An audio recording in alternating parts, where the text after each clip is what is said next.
12 बजे के आसपास मुंबई के वर्सोवा बीच से शेट्टी साइकिल चलाते हुए अपने घर लौट रहा था। उसकी साइकिल पर एक गुलाब का फूल लगा था। शेट्टी रोज पूरी रात अपनी साइकिल पर ही चाय और सिगरेट की दुकान चलाता था, लेकिन आज शेट्टी काफी खुश था क्योंकि उसका सारा माल बहुत जल्दी बिक गया था। दरअसल आज वैलेंटाइन डे था और आज के दिन नौजवान लड़के लड़कियां मुंबई की सड़कों पर प्यार का इजहार करने निकले थे। ला ला ला ला ला ला ला डा डा डा डा डा ला ला ला ला प्यार करने वालों ऐसे ही प्यार करते रहो। अयो आज तो हमको बड़ा मजा आ गया। सारा माल 12 बजे से पहले ही बिक गया। चलो कम से कम रोज डे के दिन तो अपनी बीवी को गुलाब गिफ्ट करूंगा, वो बहुत खुश हो जाएगी। रोज रात को साइकिल पे अपनी ये चलती फिरती दुकान लेके निकल जाता हूँ। अपने बीवी बच्चों को कहाँ ही टाइम दे पाता हूँ। इस पेट के लिए क्या क्या नहीं करना पड़ता। आज तो भाई वैलेंटाइन डे मनाने वालों की जय हो। अब आज तो बड़ा मजा आ गया। डा डा डा डा डा डा डा डा डा डा। समंदर के किनारे से शेट्टी चला जा रहा था कि तभी उसकी नजर सफेद साड़ी पहने एक औरत पर गई। वो समंदर की लहरों की ओर चली जा रही थी और आज लहरें भी काफी तेज थी। शेट्टी को समझ नहीं आया कि वो औरत इन खतरनाक लहरों की ओर क्यों जा रही है। अयो ये क्या माजरा है? वो औरत क्या मरना चाहती है क्या? ओ मैडम, अरे ओ मैडम, अरे वापस ही आ जाओ नी। अरे वहाँ डूब जाओगी, किधर को जा रही हो तुम? अरे रुक जाओ। ओ अयो सुनो। उस औरत ने शेट्टी की ओर जरा भी ध्यान नहीं दिया। वो समंदर की खतरनाक उछलती लहरों की ओर बेखौफ चलती जा रही थी। शेट्टी को डर था कि वो औरत कहीं डूब न जाए। वो तुरंत साइकिल लेके उसके पास पहुंच गया। अयो अयो अयो क्या कर रही हो मैडम? ये क्या है? मरना है क्या? समंदर की ओर क्यों जा रही हो तुम? वो औरत अचानक से रुक गई। तभी उसके मुंह से आवाज आई। अपने घर जा रही हूँ। घर? क्या बात करती हो मैडम? दरिया में कौन रहता है? लाओ लाओ लाओ, आप अपना हाथ दो हमको और चलो निकलो यहाँ से, वरना डूब के मर जाओगी। चलो आ जाओ आ जाओ। वो औरत धीरे से शेट्टी की ओर मुड़ी। शेट्टी उसका चेहरा देखकर डर गया। उसकी आंखें लाल थी। अचानक से उसके हाथों से लंबे नाखून निकले और वो गुर्राते हुए शेट्टी की ओर कूद पड़ी। मुझे मेरे घर जाने से रोकने वाला तू कौन होता है? उस औरत ने शेट्टी को कस के पकड़ लिया और पूरी ताकत के साथ उसे समंदर के अंदर लेके चली गई। उस औरत में गजब की शक्ति थी और कुछ ही पलों में पानी के अंदर शेट्टी की सांसें उससे हमेशा हमेशा के लिए जुदा हो गईं। उसी समय रेत में धंसे एक म्यूजिकल बॉक्स से एक प्यार भरी धुन बजने लगी। अयो दोस्तों, मैंने सोचा था कि रोज डे की रात अपनी बीवी को गुलाब देकर खुश कर दूंगा, पर आज तो मेरा ही झींगा फ्राई हो गया। मैं तो जा रहा हूँ, मगर आप वीडियो को पूरा देखना और भूतनाशक पार्टी को सब्सक्राइब याद से कर देना। ओके, अलविदा दोस्तों एंड हैप्पी वैलेंटाइन मंथ। आइयो। मुंबई के आराम नगर से दीपक नाम का एक लड़का बाहर निकला। आराम नगर मुंबई का वो इलाका है जहां हर समय किसी न किसी फिल्म या टीवी सीरियल का ऑडिशन चल रहा होता है। यहाँ रोज हजारों एक्टर्स अपनी किस्मत आजमाने आते हैं और दीपक भी उनमें से एक था। वो पिछले 9 सालों से यहाँ स्ट्रगल कर रहा था। वो जब मुंबई में एक्टर बनने आया था तब 24 साल का था और अब 33 का हो चुका था, पर अब भी उसका स्ट्रगल जारी ही है। चलो एक और ऑडिशन खत्म हुआ। हे भगवान, इन 9 सालों में सैकड़ों ऑडिशन दे चुका हूं, पहले तो कम से कम साइड एक्टर का रोल मिल भी जाता था, पर इस साल तो लगता है वो भी नहीं मिलेगा। पता नहीं इस महीने दाल रोटी कैसे पार लगेगी। चलो गणपति बप्पा मोरया, नैया पार लगाओ भैया। चलो थोड़ी देर बीच पे जाके बैठता हूँ, जो होगा देखा जाएगा अब। हाँ नहीं तो ऑडिशन रिजेक्शन यही चलता है लाइफ में। दीपक को ऑडिशन में रिजेक्ट होने की जैसे आदत हो चुकी थी। वो वर्सोवा बीच की ओर निकल गया। दीपक वहां ढलती हुई शाम का नजारा ले रहा था, तभी उसका फोन बजा। फोन उसके दोस्त रोहित का था। अरे यार, अब ये रोहित क्यों फोन कर रहा है? अरे हेलो, हाँ रोहित, हाँ बोल भाई, क्या बात है, कैसा है तू? अरे यार मैं तो ठीक हूँ दीपक, लेकिन देखना यार, अब तुझे तो पता है वैलेंटाइन बंद चल रहा है और मेरे पास पैसे नहीं है यार। यार दीपक, तूने 2 महीने पहले जो 1000 रुपये उधार लिए थे ना, यार भाई प्लीज़ वो लौटा देना यार। कल गर्लफ्रेंड को बाहर लेके जा रहा हूँ, बहुत खर्चा होगा भाई, मेरे पास भी पैसे नहीं है। भाई सुन ना, बड़ी मुश्किल से एक गर्लफ्रेंड बनी है, प्लीज़ दे दे यार, प्लीज़ मना मत करना। पैसों की बात सुनते ही दीपक झुंझला गया। अरे भाई, इस महीने का मैं रेंट भी नहीं दे पाया हूँ यार, कहाँ से पैसे दूँ? बिल्कुल पैसे नहीं है मेरे पास। एक तो काम नहीं मिल रहा, साइड रोल नहीं मिल रहा, ऑडिशन क्रैक नहीं हो रहा, तुझे पैसे चाहिए। भाई देख, थोड़ा सा टाइम मुझे दे, मैं अगले महीने आते ही तेरे पैसे लौटा दूंगा, बस बात खत्म।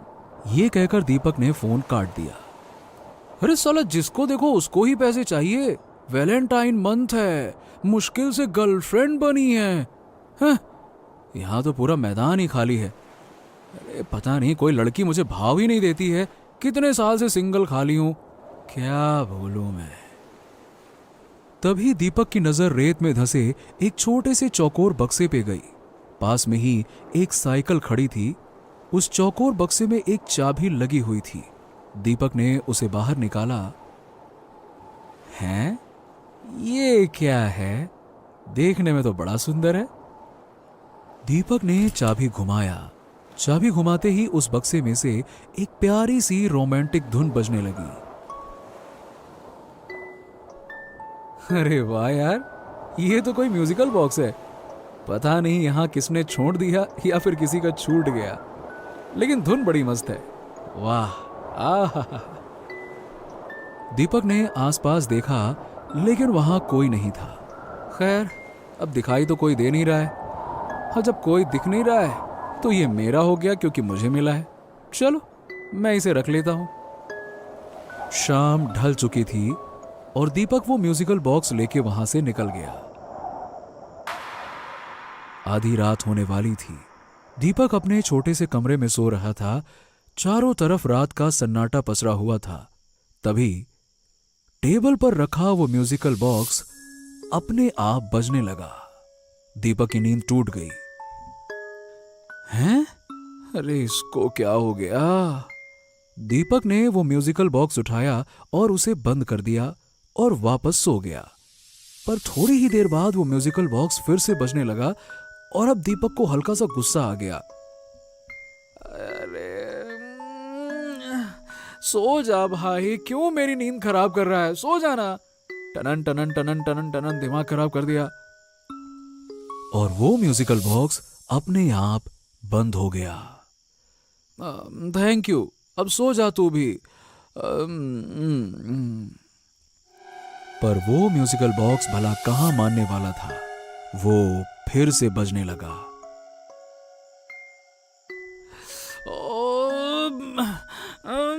हद है यार, तू बड़ा ढीठ है। क्यों टुनुन टुनुन टुनुन टुनुन टुनुन बज रहा है? बंद हो जाना, चुप कर। इस बार दीपक गुस्से में उठा और उस म्यूजिकल बॉक्स की चाबी जोर से ऐंठ दी। म्यूजिक बजना फिर से बंद हो गया। अब दीपक ने घड़ी की ओर नजर दौड़ाई। रात के 12 बज गए थे। अच्छा, अब समझा बेटा, वैलेंटाइन मंथ चल रहा है ना। पक्का तू भी मेरी तरह सिंगल ही होगा, इसीलिए आधी रात को शोर मचा रहा है, रो रहा है ना, है ना, है ना, है ना। दीपक को न जाने क्यों उस म्यूजिकल बॉक्स और खुद पर थोड़ी सी दया सी आ गई। लगता है हम दोनों किस्मत के मारे हुए हैं यार। तुझे भी कोई समंदर के किनारे फेंक गया, तू अकेला हो गया, और मैं तो अपने जीवन में अकेला ही हूं। खैर, अब तो नींद भी नहीं आएगी, क्या करूं अब। हाँ, इस वक्त सिग्नल के पास वो चाचा साइकिल पे सिगरेट बेच रहे होंगे। दीपक ने अपनी जेब में हाथ डाला और उसे 10 रुपए का नोट मिला। ये 10 रुपए ही बचा है। चल, एक काम करते हैं, एक मस्त सिगरेट पीते हैं छल्ले बनाते हुए, और कल का कल देखा जाएगा। दुनिया के गम भुला धुएं के छल्ले में, चल चल मेरे भाई सिगरेट पिए मजे में। दीपक बीच की ओर निकल गया। दीपक ने सिगरेट खरीद ली और उसे सुलगा कर सड़क पर टहलने लगा। तभी उसे किसी की आवाज आई। Excuse me. दीपक पीछे मुड़कर देखता है।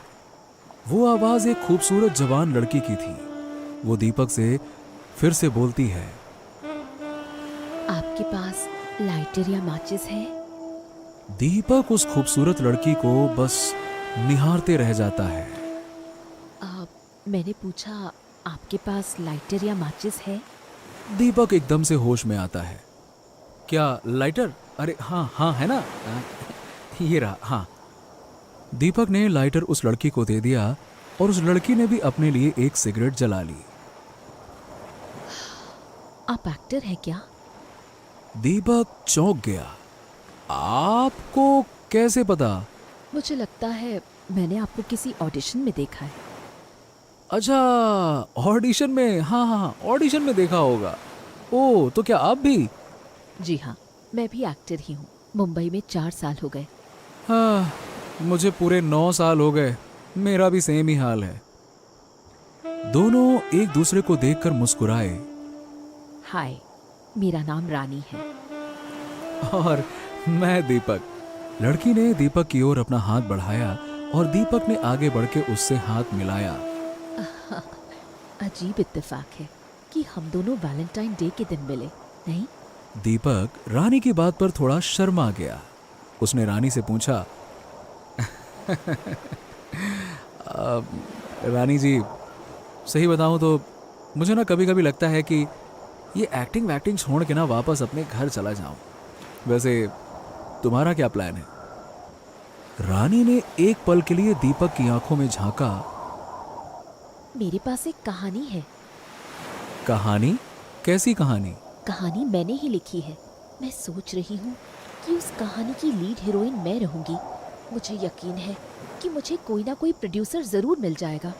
अरे वाह, क्या बात है, सच में? दीपक, मैं चाहती हूँ कि इस कहानी में हीरो का रोल तुम करो। दीपक को ये रात चौंकाए जा रही थी। हीरो? कौन, मैं? हाँ, तुम। मुझे तुम्हारे जैसे चेहरे की ही तलाश थी। हाँ हाँ हाँ, अच्छा अच्छा, ठीक है ठीक है ठीक है, क्यों नहीं, मैं जरूर कर लूंगा हीरो का रोल। बाय द वे, मैं यहाँ हीरो ही तो बनने आया हूँ, और अगर अपॉर्चुनिटी सामने से चल के आए तो क्यों मना करूंगा। अच्छा ये बताओ रानी, तुम्हारी कहानी क्या है? क्या है ना कि मैं किसी छोटी मोटी पिक्चर में काम नहीं करता, बड़ी पिक्चर में काम करता हूँ। अपन हीरो बनेगा तो पहले कहानी सुनेगा, फिर उसमें हीरो बनेगा। क्या कहानी? तो क्या इस तरह से सड़क में सुनाऊं? आज चांदनी रात है। एक काम करते हैं, बीच पर चलते हैं, समंदर की लहरों के साथ सुनाती हूँ, तभी मूड बनेगा। क्या कहते हो? दीपक को इस वक्त रानी का साथ बड़ा अच्छा लग रहा था। उसने तुरंत हाँ कर दिया और दोनों वर्सोवा बीच की ओर निकल पड़े। जानते हो दीपक, कुछ कहानियां वैसी ही जगह सुनाई जाती हैं जहां से वो शुरू हुई थी। मतलब मैं कुछ समझा नहीं। छोड़ो, ये कहानी एक लड़की की है। उसका नाम था आरोही। एक छोटे से शहर से मुंबई आई थी। एक्टर बनने का सपना लेकर रोज ऑडिशंस और रोज रिजेक्शंस। कभी उसे कोई रोल मिलता तो कभी कभी एडजस्टमेंट का इशारा, पर आरोही ने सब झेला, क्योंकि उसे यकीन था कि एक दिन उसका वक्त आएगा। फिर एक दिन ऐसा ही हुआ। उसकी जिंदगी में एक लड़का आया, विशाल नाम का एक यंग डायरेक्टर जो मुंबई में फिल्म बनाने आया था। इत्तेफाक से वैलेंटाइन डे के दिन ही दोनों मिले और दोनों में प्यार हो गया। आरोही, तू देखना, जब कभी भी मैं अपनी पहली पिक्चर बनाऊंगा ना, तो हीरोइन तो तुझे ही लूंगा और फिर तुम एक बहुत बड़ी स्टार बनोगी। तुम्हारे नाम के ना अनाउंसमेंट हुआ करेंगे, बड़े बड़े पोस्टर लगेंगे, लोग कहेंगे ये आ रही है बॉलीवुड की बड़ी एक्ट्रेस हीरोइन आरोही। क्यों, क्या कहती हो? जानते हो विशाल, मुझे खुद पर उतना विश्वास नहीं है जितना तुम पर है। विशाल ने आरोही को पहला गिफ्ट दिया, एक म्यूजिकल बॉक्स। उसमें से एक प्यारी सी धुन निकलती थी, हम उस पर एक गाना भी बनाएंगे। म्यूजिकल बॉक्स का नाम सुनते ही दीपक एकदम से चौंक गया। वो रानी को आज शाम इसी बीच पर मिले म्यूजिकल बॉक्स के बारे में बताना तो चाह रहा था, पर रानी ने उसे बोलने का मौका ही नहीं दिया। रानी लगातार कहानी कहती गई। एक दिन विशाल को ब्रेक मिला। उसकी पहली फिल्म में एक बड़े प्रोड्यूसर की बेटी लॉन्च होने वाली थी। आरोही का पत्ता कट गया। इधर उस विशाल का आरोही को हीरोइन बनाने का वादा टूटा और इधर उस बेचारी आरोही का दिल। पर आरोही ने उसे माफ कर दिया क्योंकि वो जानती थी बेचारा विशाल भी हालात के सामने मजबूर था। दोनों के बीच प्यार बचा रहा और रिश्ता चलता रहा। और फिर विशाल की पहली पिक्चर हिट हो गई। फिर अवार्ड्स, इंटरव्यूज, शोहरत और पैसा। वो अब एक अमीर और फेमस डायरेक्टर बन गया था। दीपक ने रानी को टोकते हुए कहा, और उसके बाद वो लड़का बदल गया और उसने आरोही को छोड़ दिया, राइट? रानी ने दीपक को घूरते हुए कहा, दीपक, ये कहानी होगी तो कौन पिक्चर देखेगा? ये सब लड़के का लड़की को छोड़ देना, ये सब तो बहुत पुराना हो गया है। ओह अच्छा, सॉरी, प्लीज तुम आगे सुनाओ, आगे बताओ। फिर एक दिन उस विशाल ने अपना वादा निभाया। उसने अपनी अगली फिल्म में आरोही को हीरोइन लेने का फैसला किया। अरे वाह, ये तो अच्छा मोड़ दिया तुमने कहानी को। वाह यार, तुम तो एक अच्छी राइटर निकली। ये कहानी मैंने कहाँ लिखी? ओह, तो फिर किसने लिखी? वक्त ने। क्या मतलब? आगे सुनो। वो पिक्चर बनी और रिलीज हुई। विशाल ने अपना वादा पूरा कर दिया और आरोही का हीरोइन बनने का सपना भी पूरा हो गया। पर उस पिक्चर को देखने कोई नहीं आया। ऐसा लगा कि पिक्चर फ्लॉप होगी और प्रोड्यूसर का पैसा भी डूबेगा और साथ में उस यंग डायरेक्टर का करियर भी। विशाल ने आरोही को आधी रात को वर्सोवा बीच पर बुलाया। उस दिन वैलेंटाइन डे था। दोनों के बीच पहले थोड़ी देर प्यार भरी बातें हुई और दोनों ने वहीं समंदर के किनारे ड्रिंक भी किया। और फिर क्या? रानी अचानक से उठकर चलने लगी। दीपक भी उसके साथ साथ चलने लगा। दोनों थोड़ी देर चुप रहे और थोड़ी देर के बाद रानी फिर से बोलने लगी। फिर अचानक से आरोही को चक्कर आया और वो बेहोश हो गई। विशाल ने आरोही के ड्रिंक में बेहोशी की दवा मिला दी थी। उसके बाद उसने आरोही को समंदर में छोड़ दिया। वहीं डूबकर मर गई। मीडिया ने इस खबर को खूब उछाला। इस फिल्म की पब्लिसिटी हो गई। फिल्म की लीड हीरोइन ने सुसाइड जो कर लिया था। अचानक से लोग इस फिल्म को देखने आने लगे। फिल्म हिट हो गई।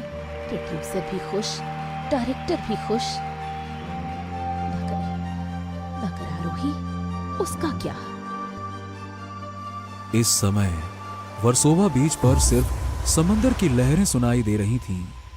थोड़ी देर सब कुछ शांत रहा और तभी पीछे से उसी म्यूजिकल बॉक्स की धुन बजने लगी। दीपक एकदम से हैरान हो गया और पीछे मुड़ा। अरे, ये यहां कैसे आ गया? इसे तो मैं अपने घर ले गया था। फिर ये यहां? दीपक तुरंत मुड़ के रानी की ओर देखा, पर वहां रानी नहीं थी। दीपक ने चारों ओर नजर दौड़ाई, दूर दूर तक कोई नहीं था। उसने जोर की आवाज भी लगाई, हाँ? रानी, रानी, रानी, कहाँ हो तुम? रानी! अरे यार देखो, ये मजाक का वक्त नहीं है। रानी!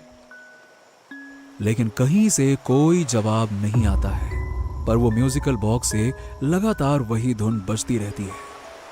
दीपक उस म्यूजिकल बॉक्स के पास आता है और उसे धीरे से उठाता है। पता नहीं आज ये हो क्या रहा है मेरे साथ। जब से तू मिला है तब से कुछ ना कुछ गड़बड़ ही हो रहा है। पता नहीं अब ये रानी कहाँ गायब हो गई अचानक से।